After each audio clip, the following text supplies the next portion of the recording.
ہم اپنا آج کا سبق شروع کرتے ہیں۔ اعوذ باللہ من الشیطان الرجیم، بسم اللہ الرحمن الرحیم۔ ان بے شک المنافقین منافق لوگ، ان المنافقین بے شک منافق لوگ، یخادعون دھوکہ دینے کی کوشش کرتے ہیں اللہ کو، یخادعون اللہ کو دھوکہ دینے کی کوشش کرتے ہیں۔ وہو اور اللہ، خادعوہم لفظی ترجمہ یہ ہے خادعوہم اللہ ان کو دھوکہ دیتے ہیں، لفظی ترجمہ یہ ہے اللہ ان کو دھوکہ دیتے ہیں، اور مطلب اس کا یہ ہے اللہ ان کو دھوکے میں رکھتے ہیں، اللہ تعالیٰ ان کو دھوکے میں رکھتے ہیں، یا یہ بھی کہ اللہ ان کا دھوکہ ان پر الٹا دیتے، اللہ ان کا دھوکہ ان پر الٹا دیتے۔ ہمارے ہاں ایک محاورہ بھی ہے کہ جو شخص کسی کے لیے گڑھا کھودتا ہے اس میں گرتا ہے، گویا کہ وہ گڑھا اپنے لیے کھود رہا ہے، تو یہ جو اللہ کو دھوکہ دے رہے ہیں تو گویا اپنے آپ کو دھوکہ دے رہے ہیں، اللہ ان کا دھوکہ ان پر الٹا دیتے۔ وَإِذَا قَامُوا اور جب یہ لوگ کھڑے ہوتے ہیں إِلَى الصَّلَاةِ نماز کی طرف، قاموا تو کھڑے ہوتے ہیں، کسالى بڑے ہی سستی اور کاہلی کے ساتھ، وَإِذَا قَامُوا إِلَى الصَّلَاةِ اور نماز پڑھنے کے لیے جب آتے ہیں قاموا کسالى تو بڑی ہی سستی کے ساتھ آ کر کھڑے ہوتے ہیں، يُرَاءُونَ النَّاسَ اور وہ بھی لوگوں کو دکھانے کے لیے، یراؤون الناس لوگوں کو دکھانے کے لیے، ولا اور نہیں، یذکرون وہ یاد کرتے ذکر کرتے اللہ کا، الا قلیلا مگر بہت کم۔ اللہ تعالیٰ نے یہاں پر بھی اور بھی کئی جگہوں پر یخادعون اللہ والذین آمنوا وما یخدعون الا انفسهم پہلے پارے میں بھی ہم نے پڑھا، منافقین اللہ کو دھوکہ دینے کی کوشش کرتے ہیں۔ اب جس کو دھوکہ کہا گیا ہے، اللہ کو دھوکہ دینا، وہ کیا ہے، اور منافقین اللہ کو کیسے دھوکہ دینے کی کوشش کرتے تھے؟ لوگوں کے سامنے دین کی بات، اور جب پیچھے ہٹ گئے ہیں تو کفار کے ساتھ مل گئے، مفاد نظر آیا تو مسلمان ہیں، مفاد کفر میں نظر آیا تو کافر ہیں، یہ سب اللہ کے سامنے تھا۔ یہ وہ زمانہ ہے جب قرآن نازل ہو رہا ہے، یہ وہ زمانہ ہے، اب یہاں کوئی بات چھپ نہیں سکتی، یہاں کوئی بات نہیں چھپ سکتی، یہاں گھروں کے اندر راتوں کو جو مشورے ہوتے ہیں قرآن صبح وحی کی صورت میں ان کا پردہ فاش کر دیتا ہے۔ ایسی حالت میں بھی جو اس قسم کی دو رنگی اختیار کرنے کی کوشش کرتے تھے تو پھر یہ خدا کو دھوکہ دینے والی بات ہے نا۔ ایسی حالت میں جو حرکت کریں گے، ہم چوتھے پارے میں پڑھ کے آئے ہیں، حضرت ابوبکر صدیق رضی اللہ عنہ نے یہودی کو تھپڑ مارا کیونکہ اس نے کہا تھا کہ اللہ فقیر ہو گیا ہے، ہم مالدار ہیں، اللہ فقیر ہو گیا ہے، ہم مالدار ہیں، یہودی نے یہ کہا تھا، حضرت ابوبکر رضی اللہ عنہ نے تھپڑ مارا۔ جب یہ مقدمہ حضور کے پاس آیا، حضرت ابوبکر کے پاس ثبوت کوئی نہیں تھا، اللہ نے فوراً قرآن اتارا۔ ہاں اللہ نے سنا ہے، اللہ نے سنا ہے کہ ان بدبختوں نے کہا تھا کہ اللہ فقیر ہو گیا، ہم مالدار ہیں۔ 28ویں پارے میں ہم سورہ مجادلہ پڑھیں گے، پہلی آیت آتی ہے، قد سمع اللہ قول التی تجادلک فی زوجہا۔ ایک بڑھیا حضور صلی اللہ علیہ وسلم کے ساتھ کسی بات پر بحث کر رہی تھی۔ حضرت عائشہ صدیقہ رضی اللہ عنہ فرماتی ہیں کہ حضور مجھ سے تھوڑے فاصلے پر تھے، مجھے باتوں کی بھن بھناہٹ تو محسوس ہو رہی تھی لیکن سمجھ نہیں آ رہی تھی کہ بات ہو کیا رہی ہے، بھن بھناہٹ سی محسوس ہو رہی تھی۔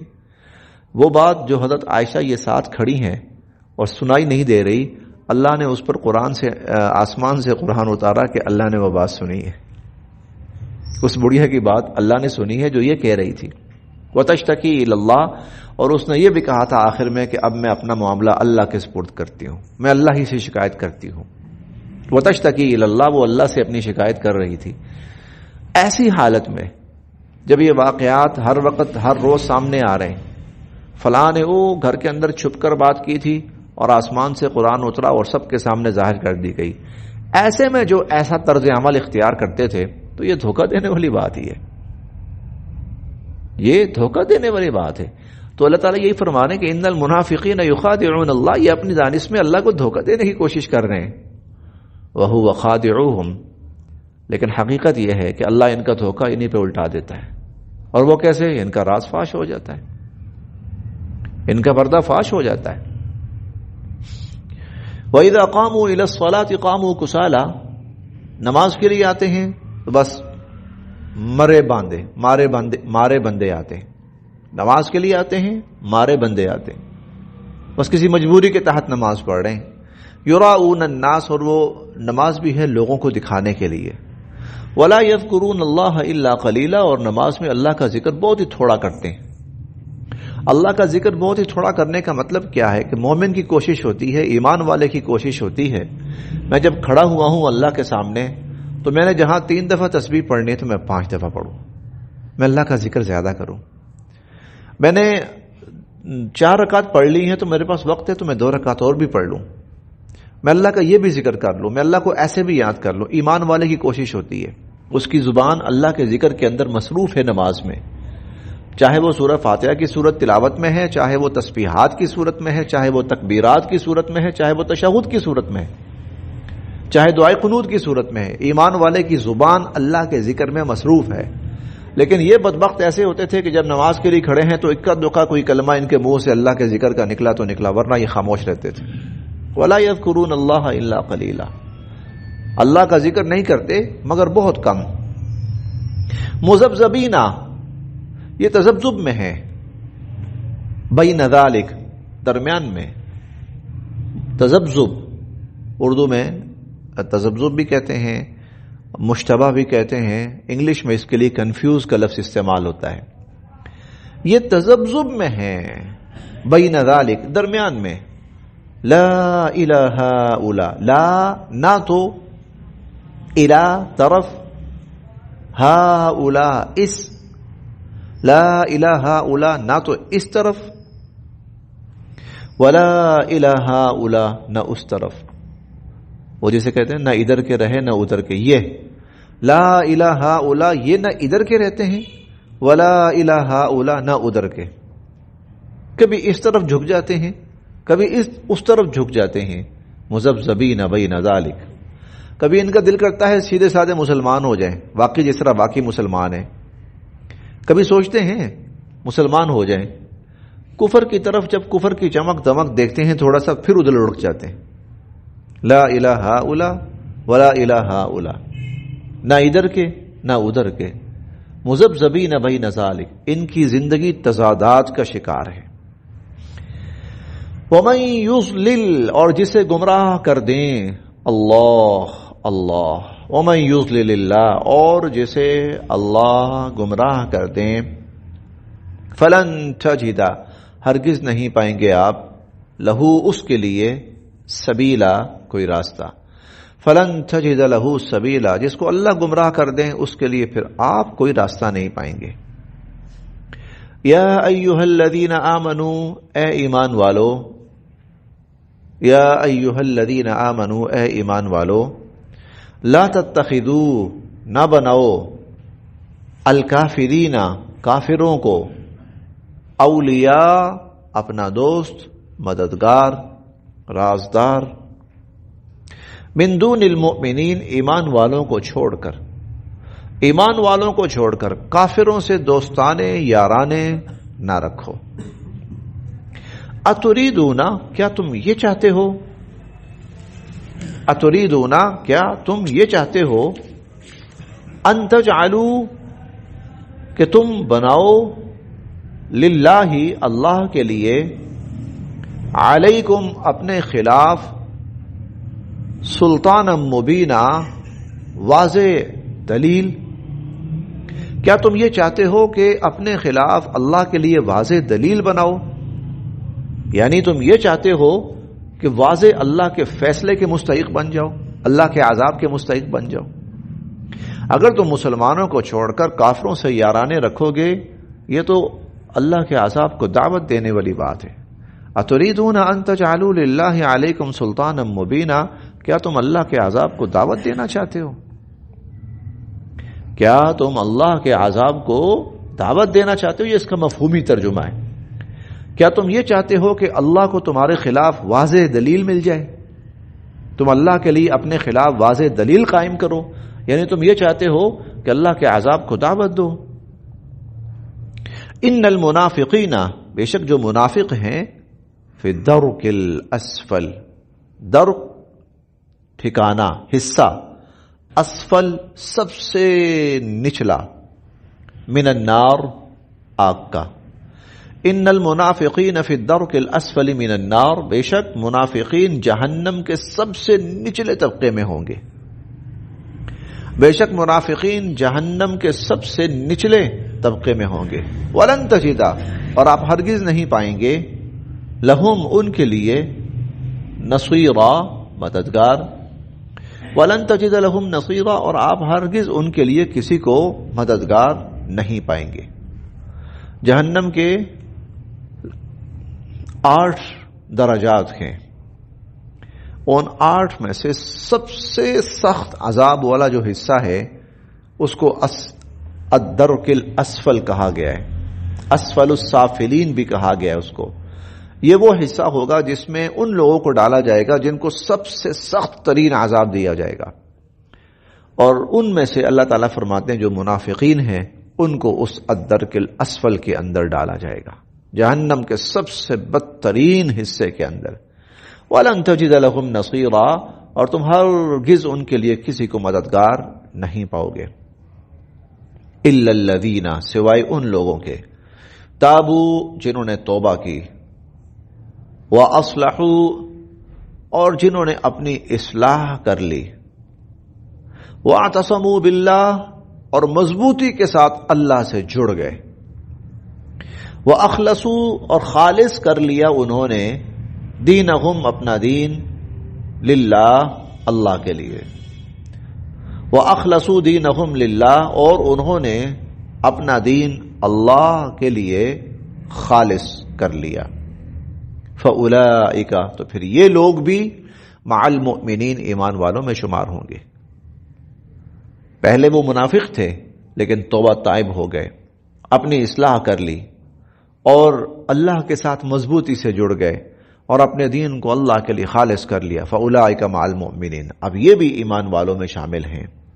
وَسَوْفَ، اور عن قریب، یؤتی اللہ، اللہ دیں گے، المؤمنین، ایمان والوں کو، اجرا عظیما، بہت بڑا اجر۔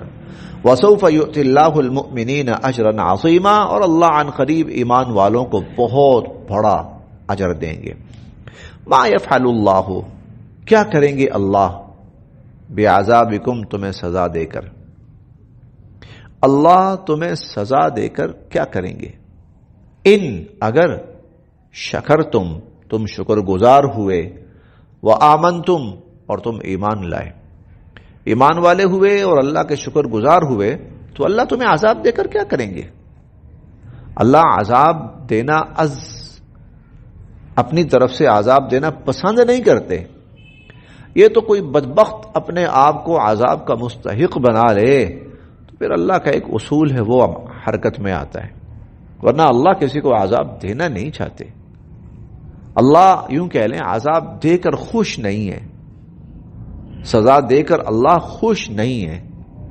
اللہ تعالیٰ تو چاہتے ہیں لوگ اللہ کے فرما بردار بنیں اور جنت میں جائیں، لیکن جو لوگ ہر طرح کی کوشش کے باوجود جہنم میں جانے پر مصر ہوں گے تو جاؤ پھر جہنم میں۔ ما یفعل اللہ بعذابکم، اللہ کیا کریں گے۔ اب قرآن نازل کرنے کا مطلب یہی ہے نا، اور نبیوں کو بھیجنے کا مطلب یہی ہے نا کہ یہ لوگ جنت میں جائیں، جہنم سے بچیں، جہنم سے بچیں، عذاب سے بچیں، لعنت سے بچیں، برائی سے بچیں اور جنت میں جائیں۔ اتنی انتھک کوشش نبی کیوں کرتے ہیں؟ تاکہ لوگ جہنم سے بچیں۔ اور نبیوں کو یہ ساری ہمت، طاقت، توفیق کون دیتے ہیں؟ اللہ۔ اور اللہ کیا چاہتے ہیں؟ کتاب نازل کرنے، نبی کو بھیجنے سے کیا چاہتے ہیں؟ لوگ ایمان پر آ جائیں، ہدایت پر آ جائیں اور اپنے آخرت کا انجام ٹھیک کر لیں۔ اللہ نہیں چاہتے کہ لوگ جہنم میں جائیں، اللہ نہیں چاہتے۔ ما یفعل اللہ، کیا کریں گے اللہ بعذابکم، تمہیں سزا دے کر، ان شکرتم وآمنتم، اگر تم شکر گزار ہوئے اور اگر تم ایمان والے ہوئے، وکان اللہ، اور اللہ تو ہے ہی، شاکرن، بہت قدردان، علیما، جاننے والے، اور اللہ بہت قدردان ہے اور سب جاننے والے ہیں۔ یہی وجہ ہے کہ مومن کے چھوٹے سے چھوٹے عمل پر اللہ بہت بڑا اجر عطا فرماتے ہیں۔ مومن کے چھوٹے سے چھوٹے عمل پر اللہ بہت بڑا اجر عطا فرماتے ہیں۔ ایک شخص بے شمار سال گزار کے 50 60 70 80 سال 90 سال 100 سال کہہ لیں کفر چھوڑ کر ایمان میں آتا ہے تو اللہ اتنے مہربان ہوتے ہیں کہ وہ 70 80 90 100 سال کے گناہوں کو صرف ایک ایمان قبول کرنے کی بنا پر معاف فرما دیتے ہیں۔ یاد رکھیے گا، کفر سے جب آدمی اسلام میں آتا ہے نا، پھر ہر طرح کا گناہ معاف ہو جاتا ہے، چاہے اس کا تعلق حقوق اللہ سے تھا اور چاہے اس کا تعلق حقوق العباد سے تھا، ہر قسم کا گناہ معاف ہو جاتا ہے۔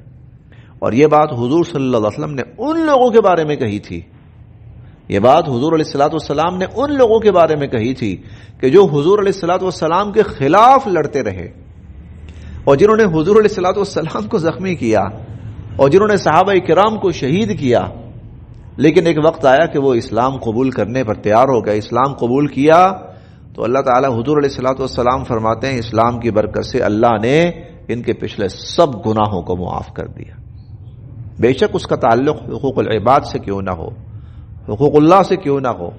دیکھیں جی، شرک معاف ہو گیا تو اس کے بعد بندوں کے حقوق تو وہ تو بہت معمولی رہ گئے، ایمان قبول کرنے کے بعد۔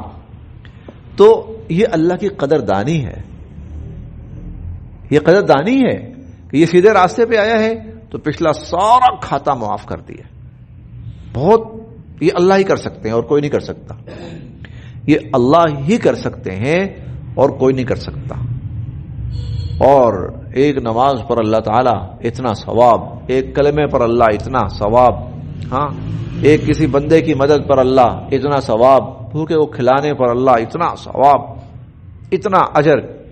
یہ کلمہ ہے نا سبحان اللہ و بحمدہ سبحان اللہ العظیم، اس کے بارے میں حضور علیہ الصلوۃ والسلام نے دو باتیں ارشاد فرمائی۔ ایک فرمایا کہ تملأ ما بین السماء والارض، اتنا ثواب ملتا ہے، اتنا ثواب ملتا ہے اس کلمے کے پڑھنے سے کہ زمین اور آسمان کے درمیان کا خلا نیکیوں سے بھر جاتا ہے، زمین اور آسمان کے درمیان کا خلا نیکیوں سے بھر جاتا ہے۔ اور انسان نبی کی ذات کو چھوڑ کر وہ خدائی معاملہ بن جاتا ہے، وہاں انسان آج تک آسمان تک نہیں پہنچ پایا ہے اور قیامت تک انسان آسمان تک نہیں پہنچ پائے گا اپنی تمام تر کوشش کے باوجود۔ لیکن اس کلمے کو پڑھنے والا ایک دفعہ وہ اتنا عظیم ہوتا ہے کہ اللہ زمین اور آسمان کے درمیان کے خلا کو نیکیوں سے بھر دیتا ہے، یعنی اس کی نیکیاں زمین سے شروع ہوتی ہیں، مشرق مغرب شمال جنوب اور آسمان تک۔ اور ایک حدیث مبارکہ میں حضور فرماتے ہیں تملأ المیزان، کہ یہ کلمہ اس کا اتنا ثواب ہے کہ قیامت کے دن اللہ کا جو ترازو ہوگا نا، اعمال تلنے والا ترازو، جس کے اندر 7 زمینیں اور 7 آسمان آ جاتے ہیں، وہ اتنا بڑا ترازو ہے۔ حضرت داؤد علیہ السلام نے دعا کی، یا باری تعالیٰ میں دیکھنا چاہتا ہوں، تو اللہ تعالیٰ نے پردے ہٹائے، داؤد علیہ السلام کو وہ دکھایا کہ اس کے اندر میں ایمان والوں کے اعمال تولوں گا تو بے ہوش ہو کر گر پڑے کہ یا اللہ تیرا کون سا بندہ ہوگا، تیرا کون سا بندہ ہوگا کہ جس کے اعمال اتنے ہوں کہ یہ بھر سکے۔ تو اللہ رب العزت نے فرمایا کہ میں اپنے بندوں کے کچھ اعمال سے اتنا راضی ہوں گا کہ ان کی نیکیوں سے اس کو بھر دوں گا۔ تو ان میں سے ایک کلمہ یہ بھی ہے سبحان اللہ و بحمدہ سبحان اللہ العظیم۔ اس کے بارے میں حضور علیہ الصلوۃ والسلام فرماتے ہیں حبیبتان الی الرحمن، اللہ کو بہت پسند، خفیفتان علی اللسان، زبان پر بہت ہلکے آسان، ثقیلتان فی المیزان، اور نامہ اعمال کے اندر ترازو کے تلنے میں، اعمال کے تلنے میں جو ترازو ہے، میزان، اس پہ بہت بھاری. تو دیکھیے اللہ تعالی کتنے قدردان ہیں. اتنا پڑھنے پر اللہ پاک انسان کو اتنا اجر عطا فرماتے ہیں. اس قدر یہ جو قرآن کریم میں آتا ہے نا کہ رحیم، بڑا مہربان ہے وہ اس کی ایک چھوٹی سی جھلک ہے یہ والی. ودود، بہت محبت کرنے والے ہیں اللہ، یہ اس کی ایک چھوٹی سی جھلک ہے. بندوں کی قدردانی کرنے والے ہیں اور ان کے اعمال کی قدردانی کرنے والے ہیں، ایک چھوٹی سی جھلک ہے اس کی. ما يفعل اللہ بعذابکم، اللہ کیا کریں گے تمہیں عذاب دے کر، ان شکرتم وآمنتم، اگر تم شکر کرو اور ایمان لاؤ. وکان اللہ